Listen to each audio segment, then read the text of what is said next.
मुंबई महानगरपालिका निवडणुकीच्या पार्श्वभूमीवर राज ठाकरे पूर्व आणि पश्चिम उपनगराचा दौरा करणार आहेत। 20 डिसेंबरला पूर्व उपनगर तर 21 डिसेंबरला राज ठाकरे हे पश्चिम उपनगरामध्ये दौरा करतील।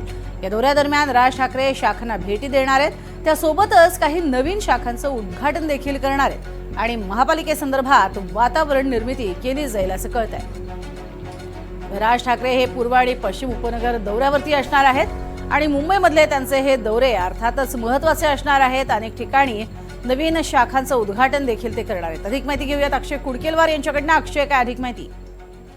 एकूण की दोन ठाकरे बंधूंच्या युतीचा निर्णय जरी लांबणीवर असला तरी राज ठाकरे याच्या माध्यमातून आता वातावरण निर्मिती करण्यास सुरुवात झालेली आहे।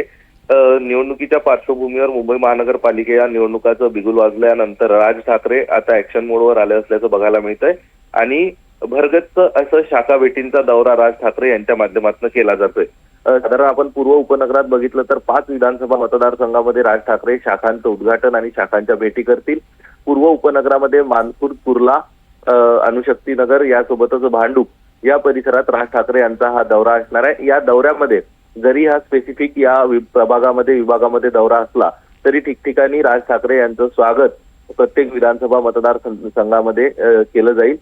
यातच आपण जर बघितलं तर पश्चिम उपनगरामध्ये राज ठाकरे साधारण 8 विधानसभा मतदारसंघामध्ये दौरा करणार आहे। गोरेगाव पश्चिम येथून राज ठाकरे यांच्या दौऱ्याला सुरुवात होईल तर दहिसर पश्चिमेपर्यंत राज ठाकरे सगळ्या शाखा असतील, शाखांना भेटीगाठी देतील, छोट्या पदाधिकाऱ्यांसोबत चर्चा करतील। यासोबतच काही ज्या शाखांना राज ठाकरे यांनी कधी भेट दिली नव्हती त्या शाखांमध्ये राज ठाकरे जातील आणि त्यामुळं त्या शाखांचं नूतनीकरण करण्याचं काम देखील काही शाखा प्रमुखांनी हाती घेतलंय, जेणेकरून नव्यानं शाखांचं उद्घाटन देखील होणार आहे। या सगळ्यामध्ये नेमकं एकूण आपण जर बघितलं तर भांडूप असेल, कुर्ला असेल, विक्रोळी असेल, ज्या भागात राज ठाकरे जाणार आहेत, अणुशक्तीनगर असेल, हा मराठी बहुल भाग, यावर तर राज ठाकरे यांनी लक्ष केंद्रित केलं आहे।